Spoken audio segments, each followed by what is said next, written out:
నమస్కారం. ఆడికృతిక ప్రత్యేక కార్యక్రమానికి స్వాగతం. ఆడికృతిక సుబ్రహ్మణ్య స్వామి భక్తులందరూ ఎంతో ఘనంగా జరుపుకుంటారు. ఆషాఢ మాసంలో వచ్చే కృతికా నక్షత్రం రోజు ఈ పండుగ జరుపుకుంటారు. సుబ్రహ్మణ్య స్వామికి చాలా ప్రీతికరమైన రోజు. కృతికా నక్షత్రంలో జన్మించిన సుబ్రహ్మణ్య స్వామికి ఈరోజు ప్రత్యేకమైన పూజలు, అభిషేకాలు నిర్వహిస్తూ ఉంటారు. దక్షిణాయనం ప్రారంభమైన తర్వాత వచ్చే కృతికా నక్షత్రం రోజు సుబ్రహ్మణ్య స్వామిని పూజించడం వల్ల ఎన్నో ప్రత్యేక ఫలితాలు ఉంటాయని భక్తులు నమ్ముతూ ఉంటారు. అలాగే సుబ్రహ్మణ్య స్వామిని శరవణ భవ అనే పేరుతో కూడా పూజిస్తూ ఉంటారు. అటువంటి గొప్ప రోజు ఆడికృతిక. దీని గురించి మరిన్ని విశేషాలు తెలియజేయడానికి మరియు సుబ్రహ్మణ్య స్వామి వైభవం గురించి తెలియజేయడానికి మనతో పాటు ఆధ్యాత్మికవేత్త మరియు సుబ్రహ్మణ్య స్వామి ఆరాధకులు పళని స్వామి గారు ఉన్నారు. వారిని అడిగి మరిన్ని విశేషాలు తెలుసుకుందాం. నమస్కారం గురువుగారు. నమస్కారం అండమ్మా. ముందుగా మీకు ఆడికృతిక పండుగ శుభాకాంక్షలు గురువుగారు. చాలా సంతోషం అమ్మా. మీకు కూడా ఆడికృతిక పర్వదిన శుభాకాంక్షలు తెలియజేసుకుంటున్నాను. ధన్యవాదాలు గురువుగారు. వెట్రివేల మురుగనక్ అరోహర. భక్తి టీవీ వీక్షిస్తున్న అశేష ప్రజానీకానికి అందరికీ కూడా ఆడికృతిక పర్వదిన శుభాకాంక్షల్ని నా హృదయపూర్వకంగా తెలియజేసుకుంటున్నాను. గురువుగారు, ఆడికృతిక అంటే ఏంటి, దాని విశేషాలు ఏంటి మాకు తెలియజేస్తారా? అలాగే సుబ్రహ్మణ్య స్వామికి మరియు ఆడికృతికకి ఈ రెండింటికి సంబంధం ఏంటి గురువుగారు? తప్పకుండా చెప్తానమ్మా. ఇది ఆషాఢ కృత్తిక, ఆడి కృత్తిక అని చెప్పి పిలుస్తారు. ఇది తమిళంలో ఆడి మాసం అని చెప్పి పిలుస్తారు. కాబట్టి ఇది ఆడి కృత్తికకు వచ్చింది. ఇది ఆది కృత్తిక కూడాను. ఆది అంటే ప్రారంభ కృత్తిక. ఎందుకు ప్రారంభ కృత్తిక అయింది అంటే కనుక ఇడుంబాసురుడు అనేటటువంటి రాక్షసుడికి సుబ్రహ్మణ్య స్వామి ఒక చక్కని వరం ఇచ్చాడనమాట. ఆ వరానికి ఆ ఇడుంబాసురుడు ముగ్ధత చెంది సదా స్వామి సేవలో ఉంటూ ఆయన కావడి మోస్తున్నాడు అనమాట. ఏమిటా కావడి, ఎందుకు ఆ కావడి అంటే దాని గురించి చాలా కథాంశం ఉంది. అన్నీ కూడా నేను వివరంగా చెప్తాను. ఒకప్పుడు ఈ రాక్షసులు ఎవరైతే ఉన్నారో ఈ దక్షిణ భారతదేశం అంతా కూడా మోహరించి ఇక్కడ ఉండేటటువంటి దేవాలయాలు కొల్లగొట్టి ప్రజలను బాధపెట్టి హింస పెడుతున్న తరుణంలో అనేక దేవాలయాలను కూడా ధ్వంసించిపోయాయి. యజ్ఞయాగాది క్రతువులన్నీ నశించిపోతున్నాయి. తారకాసురుడు యొక్క వరం ఏమిటంటే ఈశ్వరాంశ కలిగినటువంటి, అంటే ఈశ్వరుడి రేతస్సు చేత ఆవిర్భవించబడినటువంటి కుమారుడి చేత మాత్రమే తనకు మరణం కావాలని కోరుకోవడం చేత, ఆ మదగర్వం చేత, ఆ వరగర్వం చేత ఈ తారకాసురుడు విజృంభిస్తూ ఈ దక్షిణ భారతదేశపు భూమి మీద తన పాగాన్ని ఏర్పాటు చేసుకుని ఇక్కడి నుంచి ఈ దక్షిణ భారతదేశంలో ఉండేటటువంటి అన్ని ధర్మాలని కూడా నశింపజేస్తున్నారు వాళ్ళు. ఉత్తర కైలాసంలో పరమేశ్వరుడు అగస్త్యుల్ని పిలిపించి, ఓ అగస్త్య, మీరు తక్షణమే ఉత్తర భారతదేశానికి వెళ్ళి, దక్షిణ భారతదేశానికి వెళ్ళి అక్కడ రాక్షసులకు భయాన్ని చెప్పండి.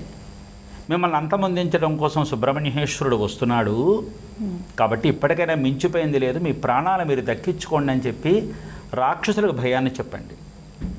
అక్కడ ఉండేటటువంటి ప్రజలకు ధైర్యాన్ని చెప్పండి. అక్కడ కొల్లగొట్టబడినటువంటి దేవాలయాలన్నీ కూడా పునరుద్ధరణ చేసి ధర్మాన్ని రక్షించండి అని చెప్పి పంపించక సుబ్రహ్మణ్య ప్రాభవ వైభవాన్ని మన దక్షిణ భారతదేశపు భూమి మీద వ్యాపింపజేసిన వారు ఎవరంటే అగస్త్యులు అన్నమాట. అప్పుడు అగస్త్యులు వచ్చి ఇక్కడ దేవాలయాలన్నీ పునరుద్ధరణ చేస్తూ యజ్ఞయాగాది క్రతువులన్నీ సంరక్షిస్తూ ఇక్కడ భయభ్రాంతులైనటువంటి ప్రజలందరికీ కూడా రక్షణ కల్పించడం కోసం సుబ్రహ్మణ్య ప్రాభవాన్ని అందజేస్తూ రాక్షసులకి సుబ్రహ్మణ్య స్వామి యొక్క శక్తిని నిరూపణ చేస్తూ వాళ్ళకి భయాన్ని సృష్టించేలా చేశాడు అగస్త్యులు. ఈలోగా సుబ్రహ్మణ్యేశ్వరుడు దక్షిణ భారతదేశపు భూమి మీద కాలు పెట్టేశాడు. రాక్షసులు భయభ్రాంతులవుతున్నారు.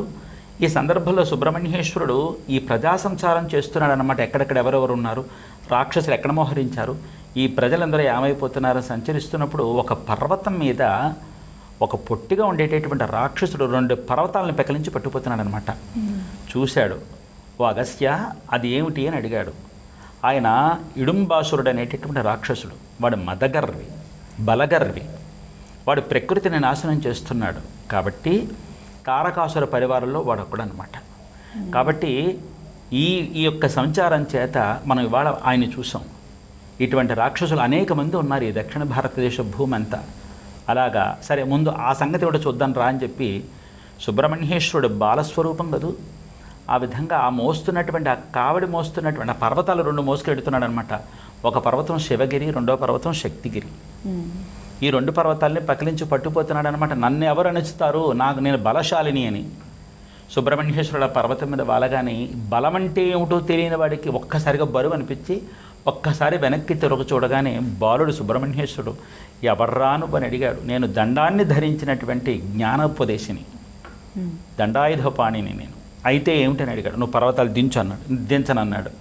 ఇద్దరి మధ్యన హోరాహోరీ యుద్ధం జరిగింది. దండం చేత, అంటే చేతిలో ఉండేటటువంటి ఒక దండం అంటే కర్ర అన్నమాట.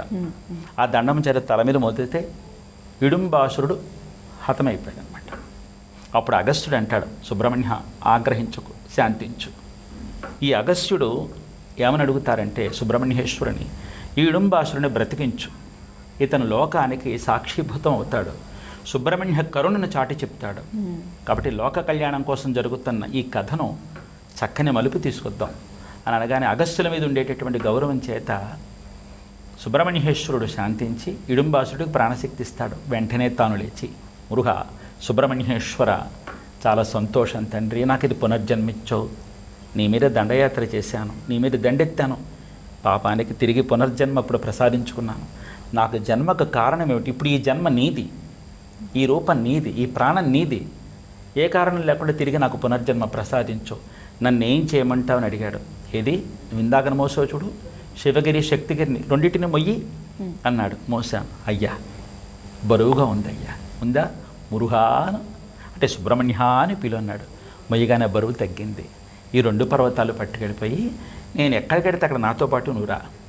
ఇంతమంది ప్రజలు బాధలు పడ్డారు కదూ, వాళ్ళ బాధలన్నీ నాకు చెప్తున్నప్పుడు నువ్వేం చేస్తావంటే ఆ బాధలన్నీ ఆ పర్వతాల్లో వేయి, వాళ్ళ కష్టాలన్నీ కావిళ్ళలో వేయి.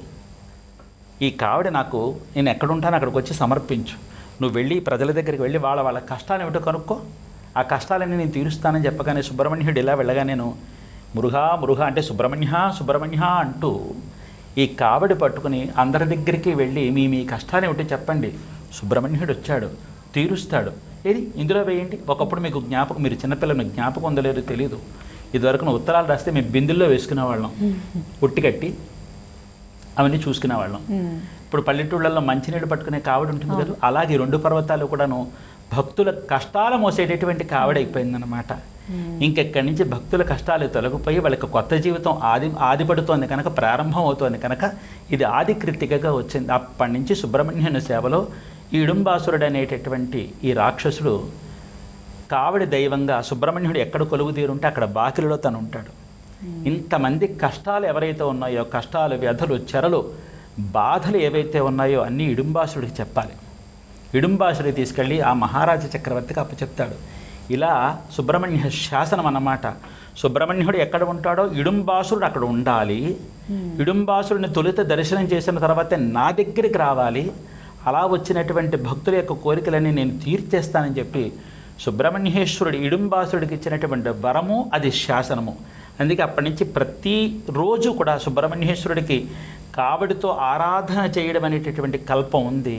అది మన దక్షిణ భారతదేశపు ప్రజల యొక్క, భక్తుల యొక్క వారసత్వపు సొత్తు. అది ఆడికృతికి అంత విశేషం అన్నమాట.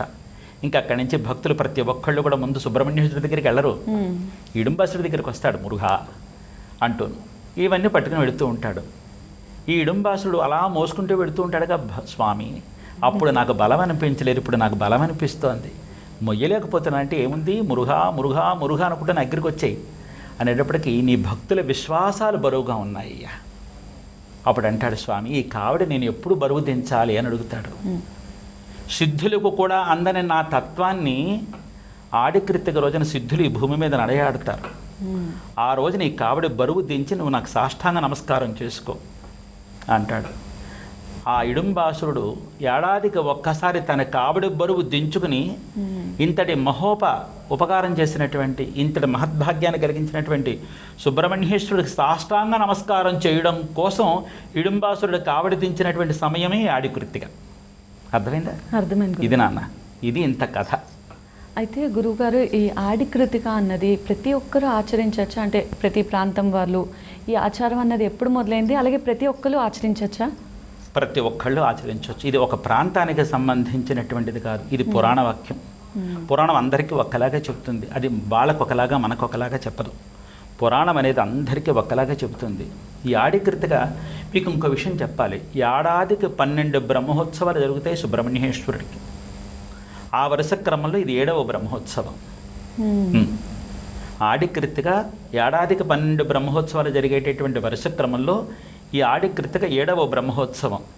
భక్తులందరూ కూడా మంగళప్రదమైనటువంటి పసుపు వస్త్రాలు ధరించి కావడి వేస్తారు మురుగరికి. ఆడుతూ పాడుతూ నటరాజు కుమారుడు, మోహిని అవతారం దాల్చినటువంటి విష్ణుమూర్తికి మేనరుడు. ఈయనకి ఒక ఆట పాట ఒకళ్ళు చెప్పాలా? ఆడు మయిలే కుత్తాడు మయిలే కదిరికామ కందనే కుత్తాడు మయిలే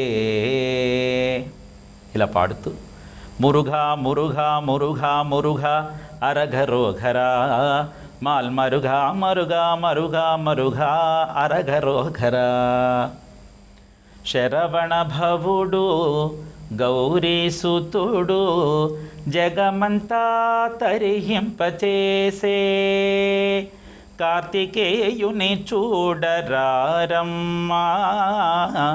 కావడిలో పాలు తేరమ్మా. పాలు పట్టుకెళ్తారు. మురుగా నా కష్టాన్ని పాదాల దగ్గర వేస్తున్నాను తండ్రి. ఇదిగో నాకు ఈ భారం ఉంది, నాకు ఈ బాధ ఉంది, నాకు ఈ కష్టం ఉంది, నీ వల్ల నాకు ఈ కష్టం తీరింది, నేను మొయ్యలేకపోతున్నాను ఈ భారాన్ని. కాబట్టి నా కష్టాన్ని నీ పాదాల చెంత వేయడం కోసం పాలు పట్టుకొచ్చాను, పన్నీరు పట్టుకొచ్చాను, చందనం పట్టుకొచ్చాను, విభూతి పట్టుకొచ్చాను, పూలు పట్టుకొచ్చాను, ఫలం పట్టుకొచ్చాను, సర్పకావడి, సేవల కావడని ఒకటి ఉంది. సేవలు అంటే తమిళ్లో కోడి పుంజు, అన్న కావడి, అగ్ని కావడి, తీర్థ కావడి, ఎన్ని కావళ్ళమ్మా, అనేక కావడి. ఇవన్నీ మన తెలుగువారి సొత్తు, మన దక్షిణ భారతదేశపు సొత్తు అన్నమాట, మన సామ్రాజ్యం ఇదంతా కూడా. కాబట్టి ప్రతి ఒక్కళ్ళు కూడా ఈ కావడి ఆచరించవచ్చు. ఆచరించవలసినటువంటి వాళ్ళు విధి విధానాలు తెలుసుకుని ఆచరించవచ్చు. ఈ విధి విధానాలు ఏమీ తెలియదు, భక్తి మాత్రం ఉంది, మేము కావడి వేయచ్చు అంటే ధారాళంగా వేయచ్చు. తెలిసిన వాళ్ళు తెలిసినట్టు, తెలియని వాళ్ళు తెలియనట్టు ఆర్తి కావాలి, వేయచ్చు నాన్న, అందరూ వేయచ్చు. గురువుగారు, అలాగే చూసుకున్నట్టయితే మన తెలుగు రాష్ట్రాల్లో ఈ ఆడికృతిక అన్నది అంత ప్రాచుర్యం పొందలేదు, ఎందుకంటారు? అవగాహన లేక, భక్తి లేకపోవటం కాదు, అవగాహన లేకపోవటం వల్ల. అవగాహన ఎందుకు లేదు అనే ప్రశ్నకు కూడా మనం ఒక్కసారి చెప్పుకోదలుచుకుంటే, అది నా అభిప్రాయాన్ని మాత్రం చెప్పగలుగుతున్నాను. ఇది రూఢిగా నేను చెప్పలేను, నా అభిప్రాయం ఇదేనము అని మాత్రం చెప్పగలుగుతున్నాను. ఎందుకంటే ఇప్పుడు మీరు అడిగిన ప్రశ్నలో మన తెలుగు వాళ్ళకి ఎందుకు అంత ఇది ప్రాచుర్యం కాలేకపోయింది అనేటటువంటి మీరు ఒక మాట అన్నందుకు ఆ విషయంలో నేను కొంత ఆవేదన చెంది ఉన్నాను కనుక నేను ఇలా అనుకుంటాను. ఎందుకంటే సుబ్రహ్మణ్యేశ్వరుడికి మడి ఆచారం ఎక్కువని, నిష్ఠ ఎక్కువని, నియమం ఎక్కువని, ఆయన దగ్గర ఆరాధనలో మనం ఏదైనా కనుక లోపం చేస్తే ఆయన ఆగ్రహించి భక్తులని శపిస్తాడనో లేకపోతే మనల్ని శిక్షిస్తాడనో అన్న భయం చేత చాలామంది ఆయన ఆరాధనకి మడి ఆచారాన్ని సాగుబడి చేసుకోలేక, ఆయన ఆరాధన గురించి విధి విధానాలు తెలియకుండా చేస్తే ఆయన ఎక్కడ ఆగ్రహించి మనల్ని శపిస్తాడో పరీక్షిస్తాడో అన్న భయం చేత చాలామంది వెనుకబడి ఉన్నారేమో అని నేను అనుకుంటూ ఉంటాను. కానీ ఒక్క విషయం మాత్రం తెలుసుకోవాలి, ఆయనకి పెట్రవన్ నీ గురు పొరుపదు ఉన్కడని చెప్పి తమిళంలో ఒక పదం ఉంది. పెట్రవన్ అంటే కన్న తండ్రి.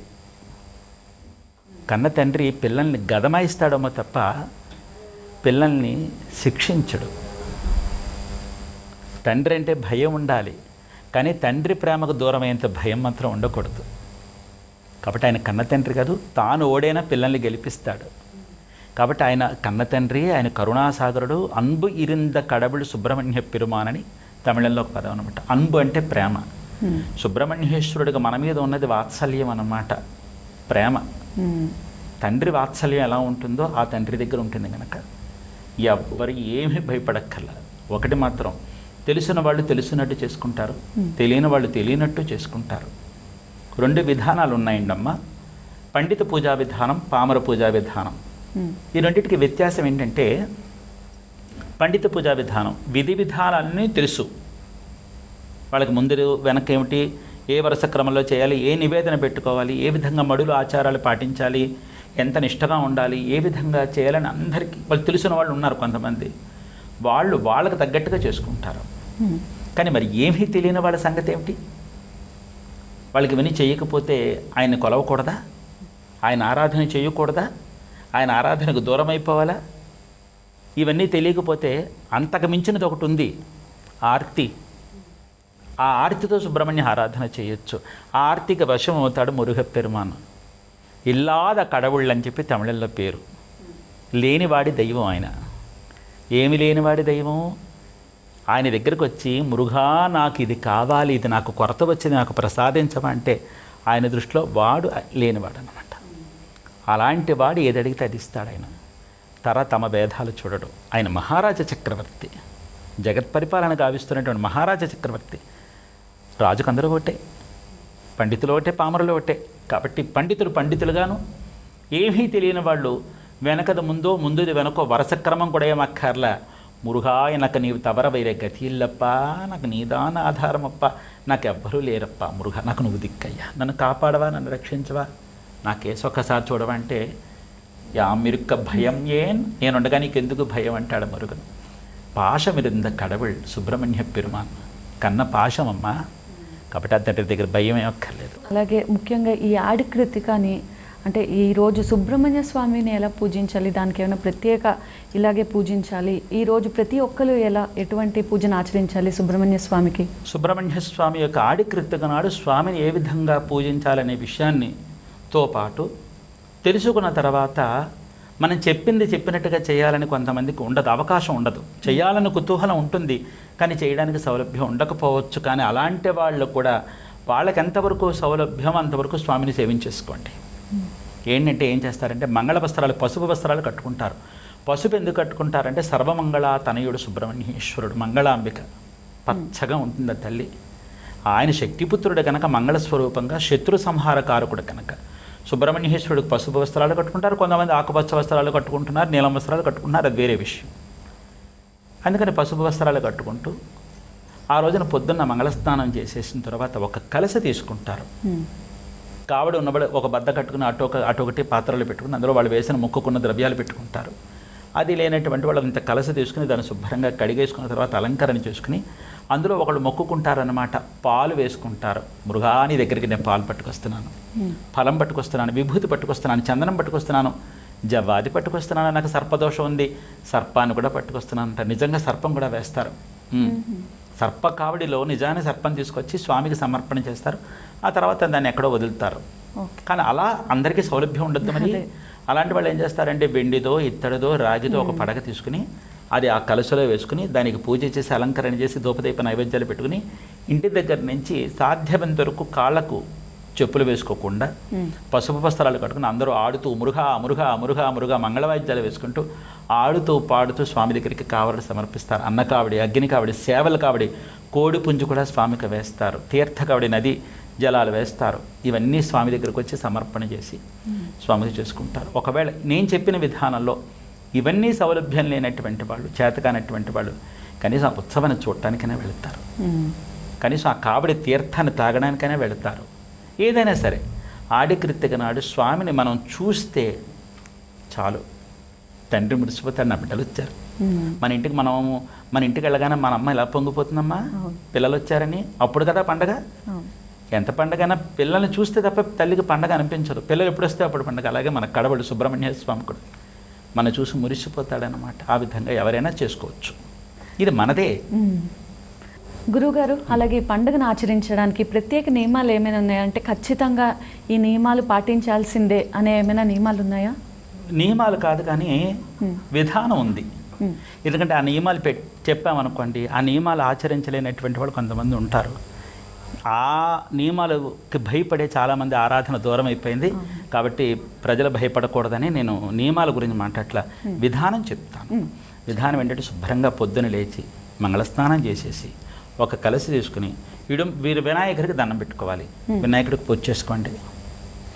తెలుసున్న విధానం వాళ్ళు తెలుసున్నట్టు చేసుకోండి. తెలియకపోతే చక్కగా ఇంత కలశలో స్వామికి మీరు ఏవైతే వస్తువులు వేసుకుని స్వామికి సమర్పణ చేద్దాం అనుకుంటున్నారో ఆ వస్తువులన్నీ కూడా ఆ పాత్రాలంకరణ చేసుకున్న తర్వాత బొట్టు పెట్టుకుని అన్నీ పెట్టుకున్న తర్వాత చుట్టూ చక్కగా పూల తోరణం అన్నీ కట్టుకుని అందులో మీరు ఏ పదార్థం విభూతి కావడా ఆరోగ్యానిక ఆ విభూతి వేసుకోండి.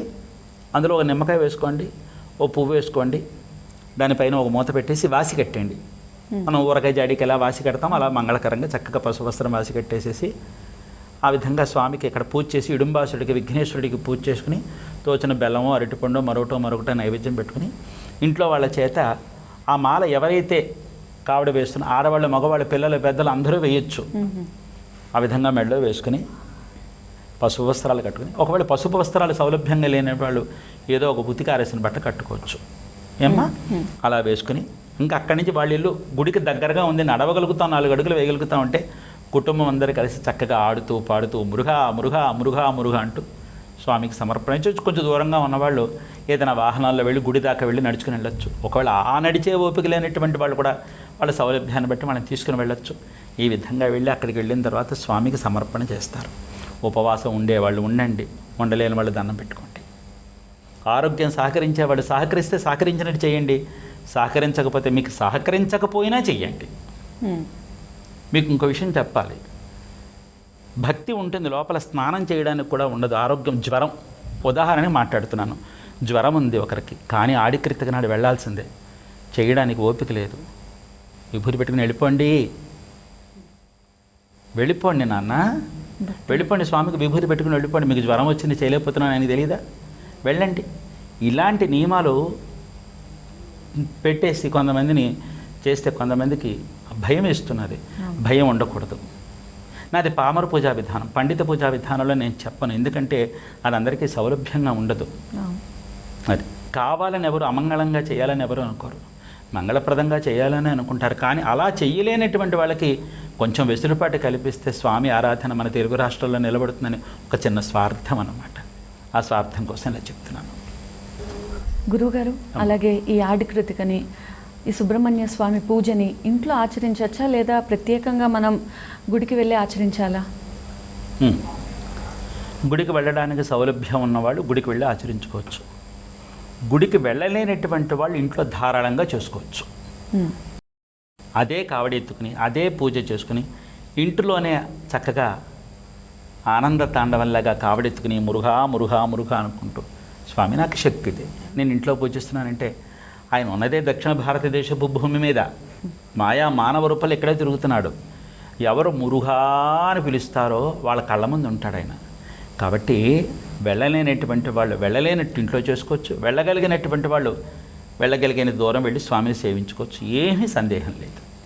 అలాగే సుబ్రహ్మణ్య స్వామికి అభిషేకం చేస్తారు కదా, అభిషేకంలో ప్రత్యేకించి ఏమైనా పదార్థాలు మనం వాడాలా? అంటే జలము ఇలాంటివి కాకుండా సుబ్రహ్మణ్య స్వామికి అభిషేకానికి ఇంకెటువంటి పదార్థాలు వాడుతూ ఉంటారు?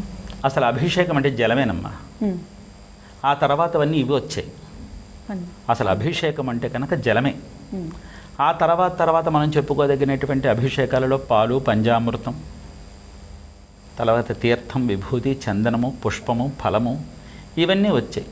ఇది వారి భక్తి యొక్క విశ్వాసంతో చేసుకునేటటువంటివి.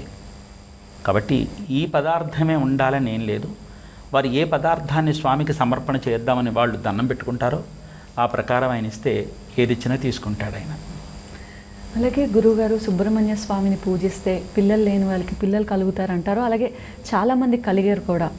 సో పిల్లలు లేని వాళ్ళు సుబ్రహ్మణ్య స్వామిని ఎలా పూజించుకోవాలి? చాలా మంచి ప్రశ్న వేశారు. సుబ్రహ్మణ్యేశ్వరుడు వంశవృద్ధి కారకాయ నమో నమః అని పేరు ఆయనకి. అయితే సుబ్రహ్మణ్యేశ్వరుడు సంతానాన్ని అనుగ్రహిస్తాడు. ఆ ఇచ్చినటువంటి సంతానాన్ని కాపాడడం అనేది ఎవరి చేతిలో ఉంది తెలిసిన? అమ్మ దేవసేన అమ్మవారి చేతిలో ఉంది. ఆవిడికి షష్ఠీదేవి అని పేరు. ఆవిడకి మరో నామధేయం కూడా ఉంది, మహమంతరసాని అని పేరు. అంటే పురుళ్ళు పొడల దిట్ట. ఆవిడ ఆదిపరాశక్తులు అని 6వ వంశ. ఆవిడ వాహనం పిల్లి. అవును. ఈవిడ్ని ప్రతి మాసంలో వచ్చేటటువంటి బహుళ షష్ఠి తిథి యందు విశేషంగా ఆరాధన చేస్తారు. శుద్ధ షష్ఠి యందు అమ్మ వళ్ళీదేవిని ఆరాధన చేస్తారు. అమావాస్య రోజున మురుగరని ఆరాధన చేస్తారు. ఈ షష్ఠి నాడు సుబ్రహ్మణ్య ఆరాధనతో పాటు షష్ఠీదేవి వ్రతం అనేది కనుక ఆచరించినట్లయితే ఆ ఆచరణ వల్ల సంతానం లేక బాధపడేటటువంటి వాళ్ళకి సంతాన భాగ్యం కలుగుతుంది. గర్భస్రావాలు అవ్వకుండా ఉంటాయి, వంధ్యదోషాలు లేకుండా ఉంటాయి, మగపిల్లల్లో ధాతుశక్తి పెరుగుతుంది, పిల్లలకు బాలగండాలు బాలారిష్టాలు లేకుండా ఉంటాయి. కొంత వయసు వచ్చిన తర్వాత పిల్లలు బుద్ధిమాంద్యత చేత తల్లిదండ్రులను బాధ పెడుతున్నట్టయితే వాళ్ళకి బుద్ధి సక్రమంగా పనిచేసేలా చేసి తిరిగి వాళ్ళ అమ్మ నాన్న విలువ తెలుసుచేసి వాళ్ళ జీవితాలను చక్కబెట్టేలా చేస్తుంది ఈ అమ్మ. చాలా గొప్ప వ్రతం. కాబట్టి సుబ్రహ్మణ్యేశ్వరుడు వంశవృద్ధి కారకుడు. కేవలం ఈ తల్లి మానవ జాతికి మాత్రమే మంత్రసాని కాదు, ఈ భూమి మీద సకల జీవరాశికి కూడా ఆవిడ మంత్రసాని. అందుకే సుబ్రహ్మణ్యేశ్వరుడికి తమిళంలో ఒక పదం ఉంది, పళని విత్తగా అని పేరు. పഴం అంటే పండు, నీ అంటే నువ్వు. పళని మురుగా నువ్వు విత్తనమయ్యా అంటే ఏ జీవరాశికైనా సరే నువ్వు అండంలోకి విత్తనం వేస్తావు చూసావా, ఆ విత్తనం నువ్వే. ఆ విత్తనాన్ని ఫలదాయం చేసి రూపం తీసుకొచ్చేందుకు అమ్మ దేవసేన అమ్మవారు ఉంది కదా, ఆవిడ మా అమ్మ, ఆవిడ మంత్రసాని అని అక్కడ ఆ విధంగా సంబోధిస్తారు. కాబట్టి షష్ఠీదేవి వ్రతం చాలా పెద్ద కథ. ఇదివరకు నేను గతంలో కొంతమందికి చెప్పున్నాను. ఎలాగో ఈ ప్రస్తావన వచ్చింది కనుక ఒక మంత్రాన్ని చెప్తాను. ఆ మంత్రం ఏంటంటే ఓం శ్రీమాత మహా షష్ఠీదేవ్యై నమో నమః. ఓం శ్రీమాత మహా షష్ఠీదేవ్యై నమో నమః. ఈ మంత్రం చదవండి. మడి దడే అక్కర్లా, నియమనిష్ట అక్కర్లా, నైవేద్యాలు పెట్టవలసిన అవసరం లేదు. వాళ్ళు నిర్దిష్టంగా ఒక చోట కూర్చొని చేయగలిగితే చేయడం, లెక్క పక్కా కూడా లేదు. లేదా నిరంతరం జపించుకోవచ్చు. వాళ్ళ పనులు చేసుకుంటూ ఉండడం, వాళ్ళ పని వాళ్ళకి కానివ్వడం, చేసుకుంటూ ఉండడమే. దీనివల్ల గర్భవాతాలు పోతాయి, గర్భదోషాలు పోతాయి, సంతానం చక్కగా కలుగుతారు. పిల్లలకు బాలగండాలు బాలారిష్టాలు లేకుండా ఇల్లంతా పిల్లలే. ఏమ్మా ఈ విధంగా చేసుకోవచ్చు. ఈ మంత్రాన్ని అన్ని తరహాల వాడు చదవచ్చు. గురువుగారు, అలాగే చాలామందికి ఉండిపోయిన ప్రశ్న ఏంటి అంటే సుబ్రహ్మణ్య స్వామి మానవ రూపమా లేదా సర్పరూపమా అని. సుబ్రహ్మణ్యేశ్వరుడు మానవ రూపంలోనే బాలుడి రూపంలోనే ఆవిర్భవించబడ్డాడు. కానీ ఒకానొక సందర్భం వచ్చినప్పుడు తారకాసురుడు బారి నుంచి తప్పించుకోవడం కోసం సమస్త సర్పదేవతలు కూడా పాతాళ లోకంలో అతలావితలం అయిపోతున్నారనమాట. చాలా బాధలు పడుతున్నారు.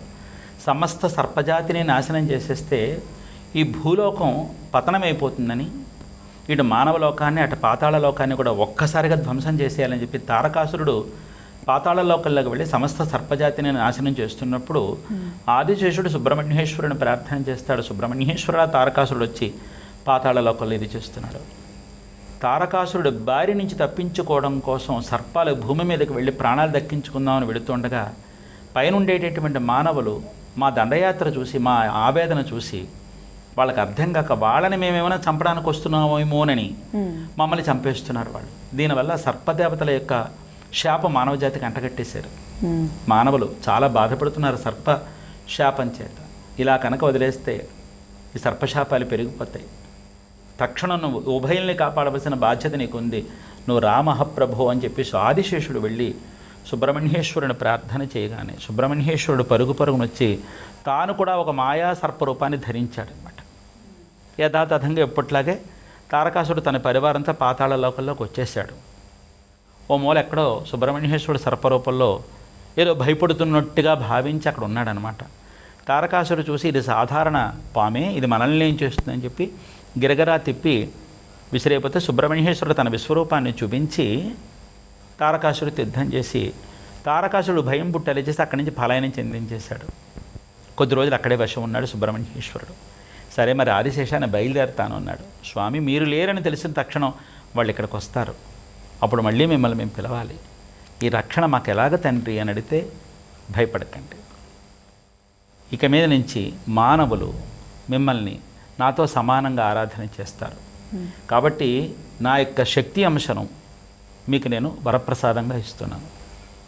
మీరు ఎటువంటి దుష్టశక్తులు వచ్చినా మీరు వాళ్ళని ఎదుర్కోగలిగే శక్తి మీకు ఉంటుంది. అయితే మీరు ఈ సుబ్రహ్మణ్య స్వరూపంగా మానవాళ్ళంతా మిమ్మల్ని కొలుస్తుంది. ఎంతమందికి అయితే మీరు సర్పశాపాలు ఇచ్చారో వాళ్ళందరికీ మీరు సర్పశాపాలను పోగొట్టాలి అని వరమిస్తూ ఇంకక్కడి నుంచి సుబ్రహ్మణ్యేశ్వరుడు తిరిగి తన సర్పరూపాన్ని వదిలిపెట్టి మానవ రూపంలోకి వచ్చేసాడు. కాబట్టి మన తెలుగు రాష్ట్రాలలో, కర్ణాటక రాష్ట్రాలలో కూడా సర్పరూపంగా సుబ్రహ్మణ్యేశ్వరుని ఆరాధన చేయడం అనేటటువంటి విధానం ఈ సందర్భంగాను, అసలు తాను ఆవిర్భవించబడినది కూడా, స్కందుడు ఆవిర్భవించబడినది తర్వాత కూడా బాలరూపంగా ఉన్నాడు కనుక తమిళనాడు కేరళ రాష్ట్రాల్లోని ఈ విధంగా రెండు కనిపిస్తున్నాయి. రెండు కూడా సుబ్రహ్మణ్య స్వరూపములే. గురువుగారు, అలాగే ఆడి కృతిక రోజు మనకి ఉపవాస నియమాలు ఏమైనా ఉంటాయా? అంటే ఈరోజు ఈ పదార్థం తినకూడదు, ఇలాంటి ఉపవాస నియమాలు ఏమైనా ఉన్నాయా ఈరోజు? అయితే కృత్తికా వ్రతం అనేది ఒకటి ఉందండి. ప్రతి నెల కృత్తికా వ్రతం నాడు ఏం చేస్తారంటే ఉపవాసం, శరీరం సహకరించి ఉండగలిగినటువంటి వాళ్ళు పగలంతా ఉపవాసం ఉంటారు. సాయంత్రం శుభ్రంగా మడి కట్టుకున్న తర్వాత తోచిన పదార్థాలు పిండి వంటలతో సహా వండుకుంటారు, సుష్టిగా వండుకుంటారు. సాయంత్రం 5:30 అయ్యేప్పటికల్లా దీపాలు పెట్టుకుని పూజలు చేసుకుని, ఆ రోజు అగ్ని నక్షత్రం అన్నమాట కృత్తిక, అగ్ని నక్షత్రం. ఆ అగ్ని నక్షత్రం రోజున శుభ్రంగా స్వామికి సేవలు చేసుకుని వండుకుని భక్షాదులు అన్నీ వండుకుని స్వామికి నివేదన పెట్టుకుని బయటకు వచ్చిన తర్వాత కృత్తికా నక్షత్ర మాతృ దేవతలకి నివేదన చూపిస్తారు. ఆ రోజున వర్షం చేతనో మబ్బుల చేతనో నక్షత్రాలు కనిపించకపోతే ఇంట్లో పెట్టుకునే దీపారాధనలే అవే నక్షత్ర దేవతలు. 6 నక్షత్ర కృత్తికా మాతృలకి 6 దీపాలు పెట్టుకుంటారు, సుబ్రహ్మణ్యుడు పెట్టుకుంటాడు, పూజ చేసుకుంటారు. ఆ రోజున రాత్రి భోజనం చేయాలి.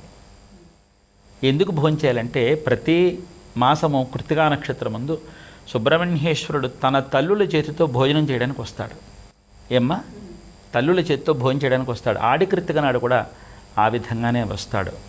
కాబట్టి ఆ రోజున హాయిగా పగలంతా శరీరం సహకరించిన వాళ్ళు ఉపవాసాలు ఉండడము, రాత్రి భోజనం చేయడము, గుమ్మల్లోకి ఎవరు వచ్చినా సరే గుప్పుడు అన్నం పెట్టడం. సుబ్రహ్మణ్యేశ్వరుడు భోజన ప్రియుడు కాబట్టి ఆయన ఏదో రూపంలో రావచ్చు, ఏదో కలిగింది కొంచెం పెట్టడం అన్నమాట.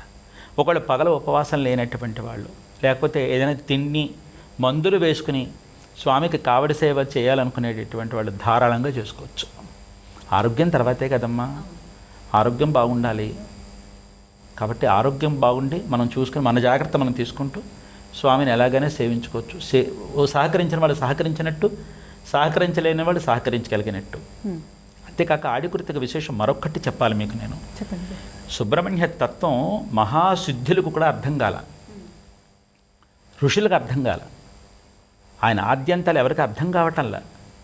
కానీ సుబ్రహ్మణ్యేశ్వరుడు ఇంత సులభంగా ప్రజల్ని ఎలా రక్షిస్తున్నాడు, ప్రజల్ని ఎలా కాపాడుతున్నాడు, ఈ ప్రజలేమిటి ఆయన్ని అంత తప్పిస్తున్నారు, మనకి లేని ఈ భాగ్యం ఈ ప్రజలు ఎలా దక్కించుకున్నారు, ఈ రహస్యం ఒకటి తెలుసుకుందామని చెప్పి ఇడుంబాసురుడు కావడి దించే వేళ ఈ మహత్కార్యం చూడాలి. ప్రజలు ప్రతి ఒక్కళ్ళు కూడా ఈ ఆడికృతిక నాడు స్వామి చెంతకు ఎలా పరుగున వస్తున్నారో అని తెలుసుకోవడం కోసం ఈ సిద్ధులు ఎవరైతే ఉన్నారో భూమి మీద తిరుగాడుతారన్నమాట ఆడి మాసం అంతా కూడా. అది కూడా ఇందులో ఒక భాగం, అంతటి మహత్కార్యం అది. కాబట్టి ఈ కావడి ఈ ఆడికృతిక నాడు మాత్రమే కాదండమ్మా, ప్రతిరోజు కూడా కావడితో సుబ్రహ్మణ్య స్వామికి అర్చన చెయ్యాలనేది సుబ్రహ్మణ్య శాసనం ఇది. కాబట్టి ఇది ఒక ఆడికృతిక నాడు మాత్రమే కాదు, ఆడికృతిక నాడు విశేషం. మిగతా రోజుల్లో ప్రతిరోజు కూడా ఒక్క కావడి సేవనే స్వామికి చెందాలి, అది సుబ్రహ్మణ్య శాసనం. ఇది కదా ఆడికృతిక. గురువుగారు, అలాగే సుబ్రహ్మణ్య స్వామిని పూజిస్తే కోరుకున్న కోరికలు తీరుతాయి అంటారు. మీకు అలాంటి అనుభవాలు ఏమైనా ఉన్నాయా? ఇక్కడ ఒక మాట చెప్తానమ్మా. సుబ్రహ్మణ్యేశ్వరుడు అడిగిందల్లా ఇస్తాడు, కానీ అడిగినప్పుడల్లా ఇవ్వడమ్మా. అడిగిందల్లా ఇస్తాడు, మనం అడిగినప్పుడల్లా ఇవ్వడు. దానికి ఒక చిన్న ఒక ఉదాహరణ చెప్తాను. ఒక పిల్లవాడు ఉన్నాడు, ఓ తండ్రికి ఓ తల్లికి ఓ పిల్లవాడు ఉన్నాడు. వాడికి ఆ రోజు జలుబు చేసింది. తండ్రి బయటికి తీసుకెళ్ళాడు. నాన్నగారు అక్కడ ఒక ఐస్ క్రీమ్ ఉంది, నాకు ఇప్పించండి అన్నాడు. తండ్రి ఇస్తాడా? ఇస్తే ఏమవుతుంది? జలుబు పడిసం ఎక్కువ అవుతుంది కదా. ఒక వారం రోజులపోయిన తర్వాత సర్దుమణిగిన తర్వాత బయటికి వెళ్ళినప్పుడు ఏమో అడిగితే నాన్న ఇవ్వడమో వద్దులే అని అనుకుంటాడు. కానీ తండ్రి ఏం చేస్తాడు? ఆనాడు పిచ్చి తండ్రి అడిగాడు, 2 కనిపెడతాను జలుబు తగ్గిపోయింది కదా అని ఇస్తాడు. అవునా? అడిగినప్పుడు ఇస్తే ఆమె ఏది, అడగలేదని ఇవ్వకుండా ఉంటే ఏమవుతుంది? అదే సుబ్రహ్మణ్య తత్వం ఏమ్మా. కాబట్టి సుబ్రహ్మణ్యేశ్వరుడు అడిగిందల్లా ఇస్తాడు, కానీ అడిగినప్పుడల్లా ఇవ్వడు. ఇవ్వనంత మాత్రం చేత తండ్రి కాకుండా పోడు, ఇచ్చినంత మాత్రం చేత మన తండ్రే గొప్పవాడు అనుకోవడానికి లేదు. తను ఏది కావాలో, ఏది సందర్భం కావాలో అన్నీ ఇస్తాడు. గురువుగారు, చాలా ధన్యవాదాలు. వచ్చి ఆడికృతిక గురించి మాకు తెలియని విషయాలు ఎన్నో తెలియజేశారు, అన్ని విశేషాలు తెలియజేశారు. మీకు చాలా ధన్యవాదాలు. ధన్యవాదాలమ్మా, సంతోషం. వీక్షించారు కదండి, ఇది ఆడికృతిక ప్రత్యేక కార్యక్రమం. మళ్ళీ కార్యక్రమంలో కలుద్దాం. నమస్కారం.